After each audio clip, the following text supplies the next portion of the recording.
weltare ɓiɓɓe fulɓe anndo diine maɗa fedde heblo sukaɓe africa weltare tv takkusana yoni to fasu daɓi to kuñankari to korkoƴela to madina alheri to gawinane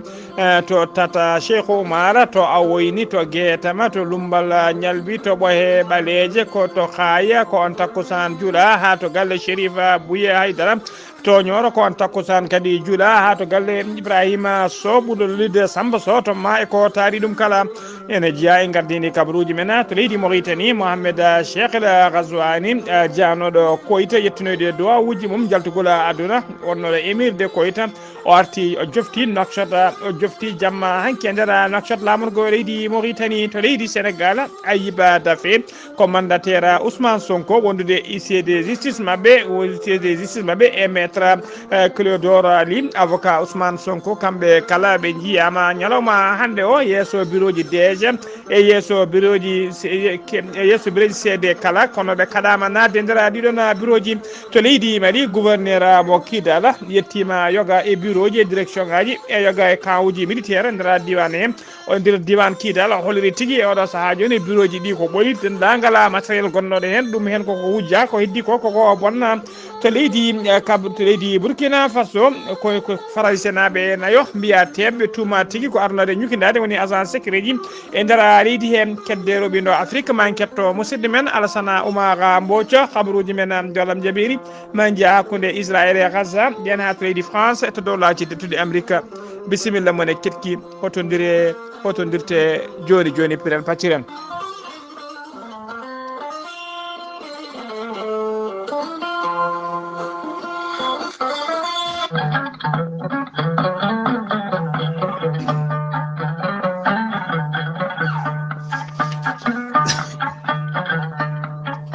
aadi bil aadi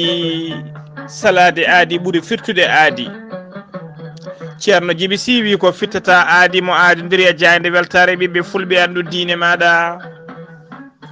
ceerno djiby sy ko wittiyanke leɗɗe ko safriyanke safruji fina tawa ceerno djiby sy ko jaadiɗo ɓalawal ranawal kala laaɓɗo reedu malaɗo wune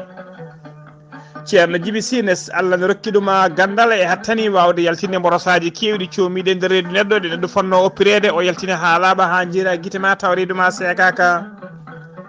ceerno djiby ji ene jogui leɗɗe fannuji tati hen fannu goto sa ƴetti ɗum fodde sappo e tati filetama ha laaɓa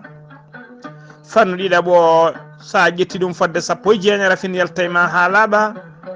fannu tataɓo waddete koye gawri samme walla gawri suuna so tawi a waɗino wirumani rafiji kewɗi ma jaltema ha jiira guite maɗa ceerno djiby sy ne yawrani ɓe rewɓe wonduɓe kista fibrom dogam site rewɓe ɗon koɓe sowade rewɓe dartoraɓe kala ceerno djiby sy ene yawrani ɓen wonɓe ustoraɓe goragu jippiɓe leece e yawɓe yitede koye mumen kala e on fannu ceerno djiby sy ne jogui leɗɗe biteɗe muuɗa hirda ceerno djiby sy ko bawɗo listihara ko indema inde nenema dokkatamo o haala ko wone ma ha mbiya yoni dendagal waɗanteɓe listihara so tawi ko leydi mauritanie ko ujunere uguya so tawi ko leyɗele ñamoje franc CFA ko temedde nayyi CFA ceerno djiby sy ne jogui numéro mum weeva ko numéro orange mone kadi kala baɗɗo hen haaliss mum ma waɗa listihara ha no hannirta ni on numéro mbatta ko 78 128 35 98 ceerno djiby sy noon wonande yiɗɓe haalde makko to banggue whatsapp ko numéro makko leydi mauritanie mbatta ko 47 22 80 84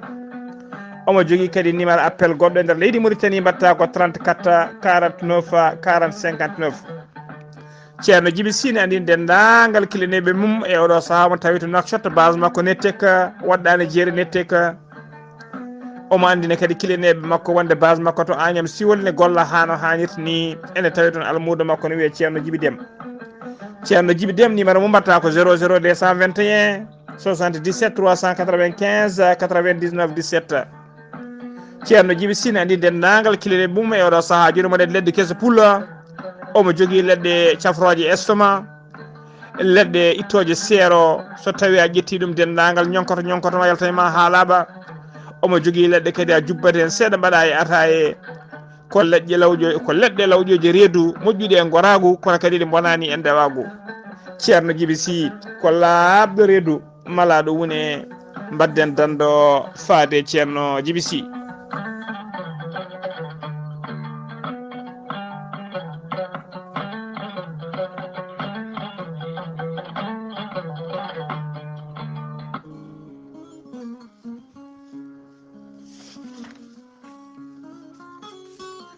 cellal woni afo kala ngalu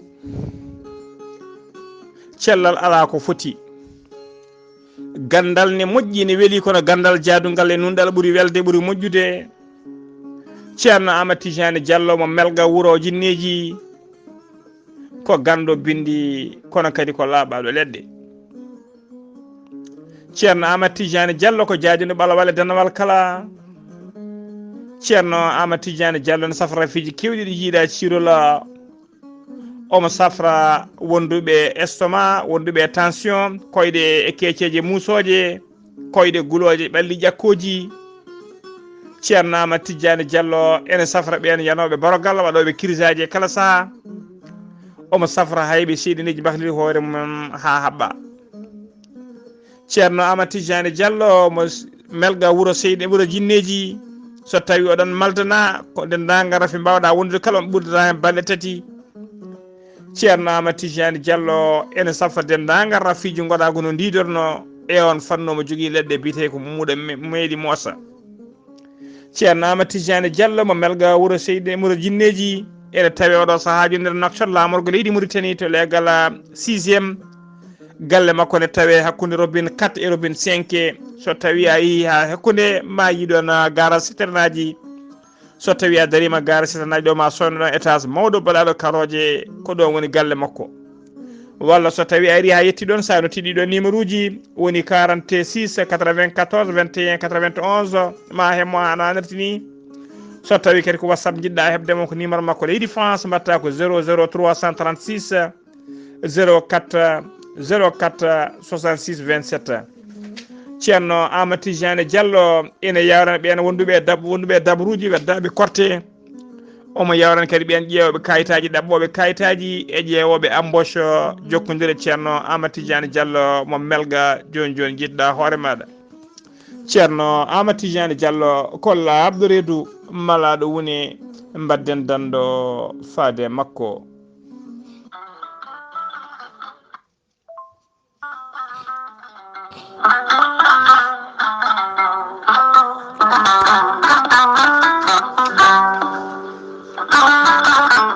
an jambitowo oɗo henna ñaw jaada ɓandu koyɗe musoje koppi musoji mo ƴiƴam dogata e ɗaɗi mum AVC cardiaque tension diabète walla ni an donkuɗo foccade puƴiɗo donkuɗo jokkoyde endam ni juma ni jama e nokkuji goɗɗi kala jokkodire gorel te joni mbiya alhamdulillah gorel te ko haako moƴƴo iwruka en tokkore dinnoro ari ko wallude en e safrude en ha moni kala yiito hen hoore muɗuma ɓen jokkodirɓe e gollorgal gorel te kamɓe kala ɓe kolliti ɓe jiitimen koye mabɓe ɗo ɓe jambitanno yoga e ñabbuji cuuɗotoɗe nder ɓalli hay so tawi woni ɗi jangtonoka e ko gorel te safrata ɓe mbi'i alhamdulillah gorel te ala rewam ala effet a ittaɗen ko jamireɗa mbaɗa e ndiyam nguldam aɗa yara aɗa yiito hen cellal ɓandu maɗa sa yiiɗi hebde hen hoolare lamde no fewi jahata koto site mabɓe internet a mbaɗa www.gorelte.com janggana hoore maɗa joni kala ko gorel te safrata kala sa yiiɗi jokkodirde e tonggode gorel te so tawi gonɗa koto Pikine jokkodirta koye biyeteɗo Samba Touré mbatta ko 77 814 95 15 walla so tawi koto marché aslem gonɗa jokkodirta koye Oumar Gueye 77 640 37 88 so tawi noon gonɗa koto Guijiron walla Agnam jokkodirta koye Mame Diayel Sy mbatta ko 77 979 76 38 so tawi gonɗa koto Kanel e ko taari ɗum kala jokkodirta koye Aissata Abdoulaye Dioba mbatta ko 77 169 31 65 so tawi gonɗa koto raniru ferlo e koto arilem kala jokkondita koye ceerno Abou Diallo batta ko 77 544 00 34 so tawi non gonɗa koto leydi France jokkodirta koye Haruna Gayda 06 50 99 64 43 musidɓe tedduɓe gorel te ari e men addani men tan ko jamma kettode kaburuji mon e ɗemngal pulaar Afrique, Asie, Europe, Amérique, Moyen-Orient, Océanie. jam hiire mon musidɓe tedduɓe eɗen gone njeslaari nogas lewru bowte hitande ujunnaji ɗiɗi e nogas e tati alarba jeegoma dewo hoddayru hitande ujunere temedde nayyi capanɗe nayyi e joyi habaruji mon ɗemgal pulaar e sawta he ko musidɗo mon seydi mon Ghalii Abuu Bah to karallagal ha mbawon yidde en to banggue natte ɓosoje ko miñi men sehil men Saydou Abou Bah ko to leydi Mauritanie pudorɗe en conseil d' administration tatala bitengal FMI woni fonds monétaire international ɓe gasni sattude ɓe gasni sattude e ɓe gasni tigui yurnitade e sattude cifande ɗeɓe mbiyata MEDC woni mécanisme élargi de crédit e ɗeɓe inniri FEC woni facilité élargie de crédit e nder hen noon ɓe kawri eɓe ñamla leydi Mauritanie e mbadi kaya FRD woni facilité pour la résilience et la durabilité kene wona temedere capanɗe jeenayyi e tati piccal ɗiɗi tawa ko million e halis dollar oɗon halis noon ma wallu leydi Mauritanie e renforcude résilience mum e ko fati kadi e habtade réchauffement climatique gonaɗi e oɗo saaha joni ha joni ko leydi Mauritanie keddoɗen Mohamed Bilali hula Mas'oud kañum woni jagorgal leydi kañum woni hoore jagorɗe leydi Mauritanie o waɗi inauguré to Nouadhibou talata hanki o e nder zone biteɗo kabano mo Nouadhibou nokku moɓe mbiyata wuuro tuma nokku moɓe mbiyata wuuro taw ko wuuro anda wuuro tigui nokku taw ko nokku moɓe iniri oɗo saaha joni wuuro taw ko wuuro tourisme woni village touristique kanko premier ministre o noon e délégation mo yaduno toon kala eɓe o tawi toon ɓe mbawi tigui wadde jillu mabɓe e nder nokku o kala e tawtorede en tawtora cérémonie o noon hono ministre du commerce de l'artisanat et du tourisme hono biteɗo Lemra Bata Wula Bennahi e wondude président du patronat mo leydi Mauritanie hono Zeynil Abidine Wula Cheikh Ahmed ene tawtora cérémonie o kadi gouverneur dahlata mo Nouadhibou wondude président zone France mo Nouadhibou hono Ba Abdoulaye Mamadou wondude hoorejo région de Nouadhibou e yesso kadi maire mo Nouadhibou e yesso jomma ngaluji kewɗi woni les hommes d'affaires tawteɓe nder Nouadhibou ha joni ko leydi Mauritanie keddoɗen Mohamed Cheikh Al Ghazouani hoorejo gonɗi Mauritanie janoɗo kay janoɗo yettinoyde duwawuji muɗum caggal ussare gonnoɗe l'émira de Koyta o jofti talata hanki o nder Nouakchott lamorgo leydi Mauritanie o tawi noon ene jaɓɓade mom to bowallaji tuweje ngalum tum sito Nouakchott hoorejo jagorɗe makko hono Mohamed Wul Bilali Mas'oud wondude ministre secrétaire général de la présidence de la République wondude ministre uji conseiller à la présidence de la République wondude chef d'état major particulier du président de la République wondude gouverneur Nouakchott banggue hirnangue wondude président région de présidente région de Nouakchott ha joni ko leydi Mauritanie keddoɗen duttuɗen to Nouadhibou ñande jamma altine sappo e jeetati gonɗen ɗum ko cuumu waɗi to legal bitegal lari gib noon ngal Nouadhibou hay goto mayani hen hay goto gañaki hen kono kam matériel kewɗo wonti sumi tigui ha wonti ndodi ha yaadi e curki fodde sappo joyi famille woni foyre ƴewɗo saaha joni mbasi koɗanɗe mumen mbasi kadi kala mumen ƴewɗo saaha joni haydara ala koɓe keddurine teska noon ngal ɗon legal bitegal lari gib ko legal noon ɓurgal hewde miskineɓe ko ɓen ɓuuri hodde toon ɓen noon jayaɓe hen ɓe mbaɗi erago faade dendagal laamu ngum e joom galuji e dendagal mo Allah surani seyɗane kala nde addata ballal mum no wawi fodde kala beele ene faaboɓe ko ɓuuri yawde e yaccade ha joni kabaruji men ɗemgal pulaar sen ummi to leydi Mauritanie ko to leydi koto leydi Sénégal paɗene to leydi Sénégal yana to nokku bite ɗum lumbel marko ko wuro tawatego e nder commune mo Gassana 30 kilométre hakkude muɗum e Linguére toon noon ko tana musɗo yiya toon ko goski sagata gorko goto jaro duuɓi 40 biyetenoɗo Mamadou Ba kañum tigui tawa ene wara hoore mum kadi ne fusa e wonde nde salka ene udditi talata hanki 19 lewru bowte hitaɗo ujunnaji ɗiɗi e nogas e jeetati e nder ladde ɓandu makko noon kadi tawama hen gagnande goɗɗe kolloje tigui wonde ko torlaɗo torlugol musgol no fewi ko adi kay ko fittade makko ine itte gendarmerie noon e sapeur pompier en kala nde nani kabnoɓe Linguére nde ɓe nani kabaru o ɓe mbawi tigui arde yettade goski to woni ɓe mbaɗi constat mabɓe sapeur pompier en kañum ƴetti ɗon goski ɓe nawi ɗum to morgo hôpital Maguette Lo mo Linguére kanko Mamadou Ba noon jeeyano koto wuro witego Bella Tati e nder commune mo Gassana gendarmerie udditi hen enquête mum jaƴƴo no fewi beele kay eɓe ganda badɗo ɗeɗo golle bonɗe no fewi ha joni ko leydi Sénégal keddoɗen Amadou Ba kañum woni hoore jagode leydi Sénégal o waɗi coup d'envoi ko fati puɗɗugol golle ɗen golle noon ko aménagement woni tigui fewnidde e wadde pavage to boulevard de 30 métres to Rufisque juutendi nokku o noon ɓe mbaɗata ɗiɗon pavage uji e assainissement ne qime ha 39 kilométre jaru golle ɗe kala ko 17 piccal 5 milliard taw ko franc CFA golle ɗe noon koye nder lebbi nogas ko nden ɗe poti gasde ha laaɓa Amadou Ba kadi holliri ɓoyata kadi ma programme mawɗo no fewi taw ko programme mo 80 woni 70 millions 80 millions taw ko halis franc CFA ma waw waɗede investi e nder Rufisque e nder ma waɗe e nder Rufisque hano hanniti ni holliri kadi ɓoyata ma conseil présidentiel jooɗo e nder Rufisque e gana kasanga noon ma programme mawɗo no fewi hono ma ƴette toon hono kayno programme uji ƴettiniro to Kaolack to ƴettinire no hono to Kédougou to Kaolack ha to Fatick kala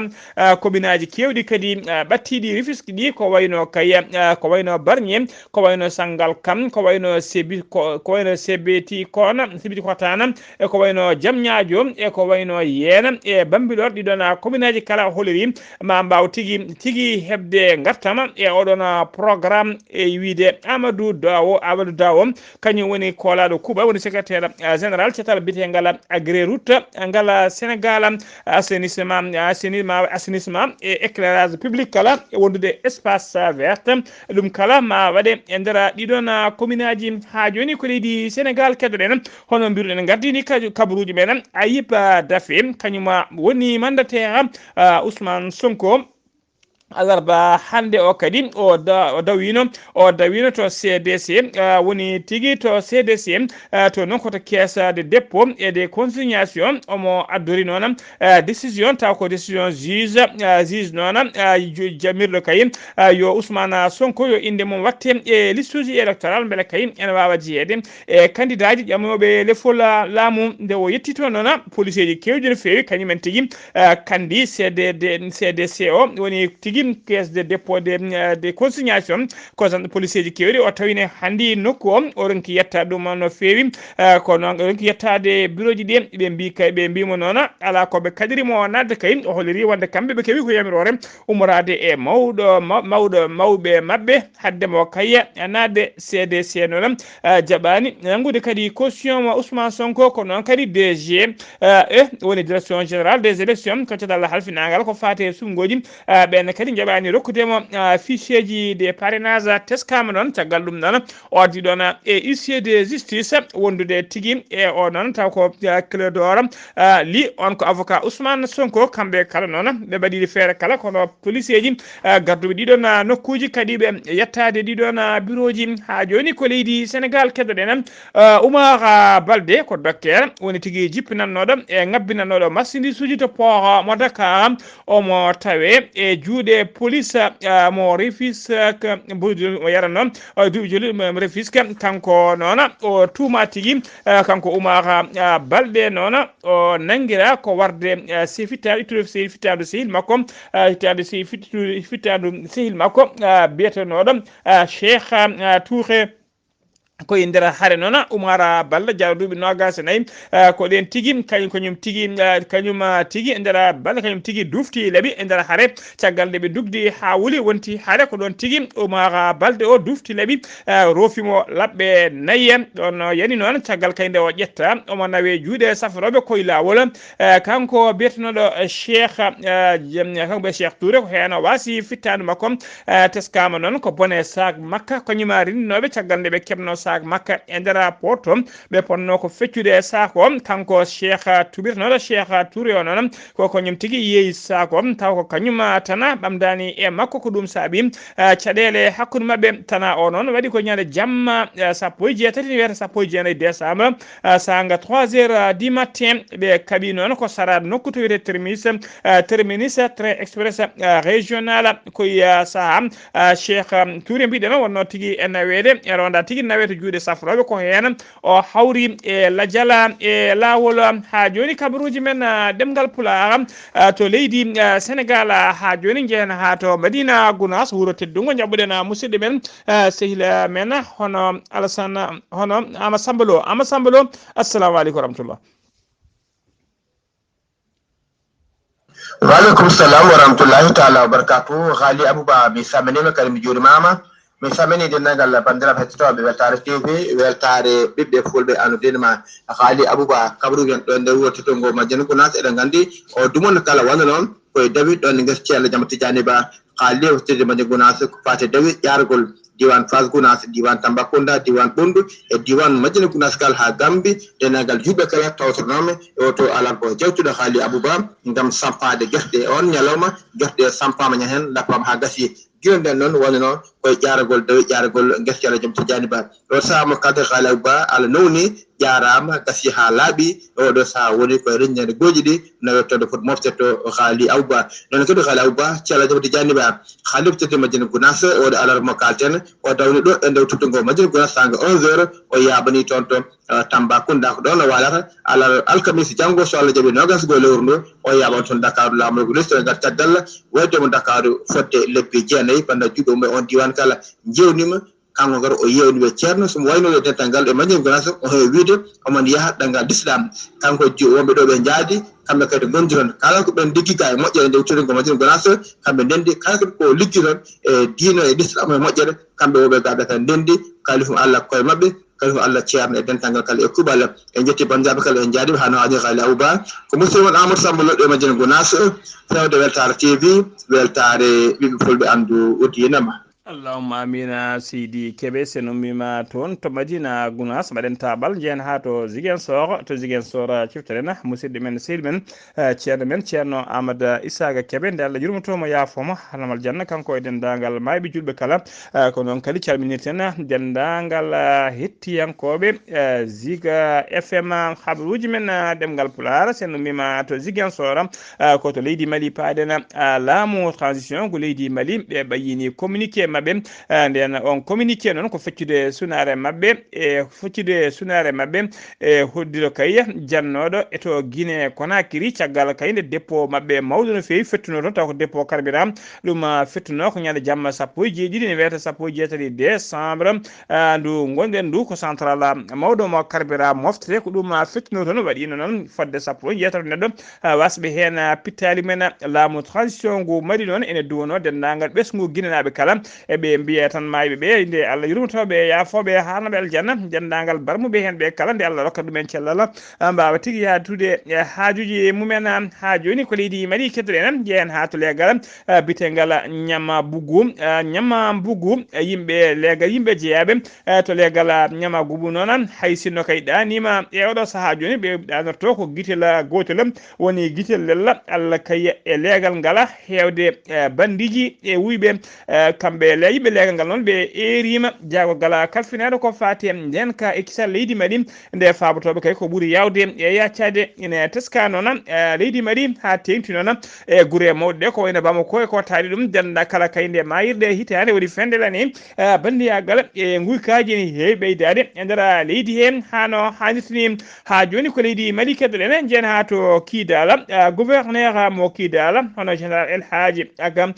Gamou o waɗi ñande seta ɓennuɗo nde o waɗi jillu makko e nder falde nde e nder falde nde kala e nder bureau ji ha e nder base uji ɗi kala o holliri noon ala kala ko tawi toon ko feewi dendagal matériel uji tawde toon o dendagal ɗi nokkuji bureau ji kala ala ko tawi toon so wona ɓaale kay dari dendagal taaɓe e bureau ji e machine aji ordinateur uji dendagal ko wonno e ɗiɗon bureau ji kala e ɗo saahaji ɗewni ɗum hen koko wujjani nawa ɗum hen koko heelam ene bonna ɗum noon o waɗi ƴeeram kayyen e dendagal ɓen gollotoɓe taw ko fettaɓe oɗo saaha joni e oɗon nokku nde mbawa tigui wallitorade muñal no feewi o holliri noon so tawi kay neɗɗo ene yiiɗi gendi mum hunde foof yo jarat ɗum e gendi mum ɗum noon ɓe mballitoro muñal ha kay nde wawa jokkodirde e laamu transition gum haaɓe mbawa hebde matériel mabɓe kaɓɓirɗe hano hannirtini kabaruji men ɗemgal pulaar sennumi metto leydi Mali koto Burkina Faso paadena laamu transition go Burkina Faso e gardugol capitaine Ibrahima Traoré ɓe kolliri tigui wonde ɓe nanggui fray senaɓe nayo ɓen fray senaɓe noon ko tuumaɓe tigui gaari ko ñukkidade woni ko agent sécurité ji walla agent de renseignement ɓe nangga noon koye nder lamorgo Burkina Faso eɓe tawe oɗo saaha joni e juuɗe enquêteur uji woni tigui waɗoɓe loydo e waɗoɓe losgoji mumen habaruji men ɗemgal pulaar kedde Afrique ma en jaɓɓo musidɗo men sehil men hono Alassane Oumar Mbodj Alassane Oumar Mbodj gorko mo Sara Ndogo a salminama a juuram. mi salmitimama Ghalii Abuu Bah en calmini dendagal hettiyankoɓe weltare Ayawo TV e ñalawma hande o ko roɓiro men hono jayde ko fatti e dongre hono Afrique nde puɗɗoɗo ko leydi hono Mali hono médiateur leydi Algérie wawi kay hono yindirde e ɓen taw kadi ko sifodirɗo men andiral gila kay ujunnaji ɗe 15 deƴere toon to leydi hono Mali ɓe mbawi kadi ko yindirde e on médiateur wawde kay jaɓɓadeɓe toon e ɗeɗo balɗe kay taw kadi toon to capital Algérie Guinée Conakry toon dey kono cumu ngu ene wayno dey ɓen sanki ɓen ɓe ene jokkima won joni 14 hen mbasi hono pitali mumen barmoɓe noon jettima fodde temedere capanɗe jeenayo hewɓe hen noon bonirama taw kadi ko jawɗele mumen e ngol pettugol taw kadi ko gaz Nigéria géant français taw ko Total énergie e ɗum noon ene jogui pellital wawde kay walludeɓe e toon e duuɓi taw koɗo kewɗi foddi kay milliard uji kono jeegom e kalis dollar ma won milliard uji 5 piccal 5 e kalis euro ɗum noon ko e nder industrie énergétique mabɓe toon to Nigéria ɗum noon ma wawɗo gaw taw ko ɗin projet ji kadi taw kadi ko fati e gaz hani e offshore ɗum no foof ma waw koɗo wallete hen ɗum noon bayiɗ ɗum taw kadi koye présidence mabɓe taw ko nigérian RDC Congo woni wi wonde koye heblanade yidde kay yaltude ene wayno hono leydi ndi hayso tawi ni pelɓodire ene goni toon kono noon maɓe jaltere seeɗa seeɗa ɗin kaskuji kono bleu ɗum noon ɓe mbawa kadi ɗo e mayirɗe nde ɗo kitande ɓe mbawa kadi kono yaltude toon no wiiri taw kadi ko kinna sasa njeslaare nogas bowte ujunaji ɗe nogas tawi ko ñalawma hande o tigui woni wotoje mabɓe gam suɓade gardotoɗo leydi ndi fodde noon 54 taw koko million ɓen widdiriɓe e gam suɓade kay gardotoɗo hono leydi mabɓe e teska noon e ngol ɗo cuɓugol hono ardade hono leydi ndi rewɓe ɗiɗo ene gone e liste mabɓe o cadde fodde kay diplôme uji wono nayo taw ko jeeyaɓe leydi hono Soudan ko ɓe nden jogui toon hono caɗele mbiyama yo jalto leydi ndi e dokkama toon balɗe tati nde keɓɗoto mbawa hono yaltude hono leydi toon to cadde nde tawno hono gardugol toon to jamena e kadi itti pellital e wiide kay wonde kay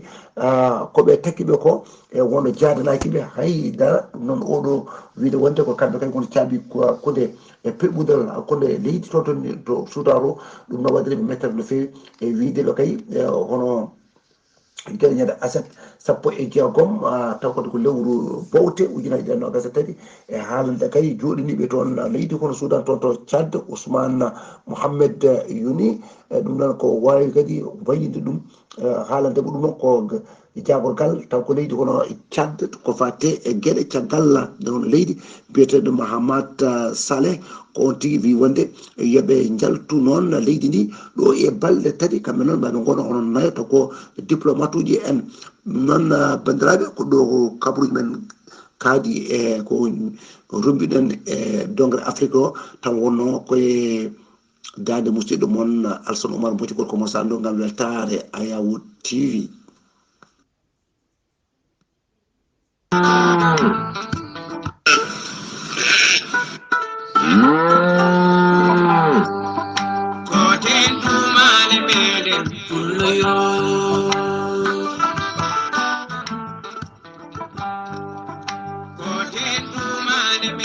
Alsan Oumar Mbodj golle ma jooɗi peewi ko an uddi kabruji men e dongre Afrique habruji men joolab jaberi poɗɗorde donc guerre hakkude Gaza hakkude mum e Israël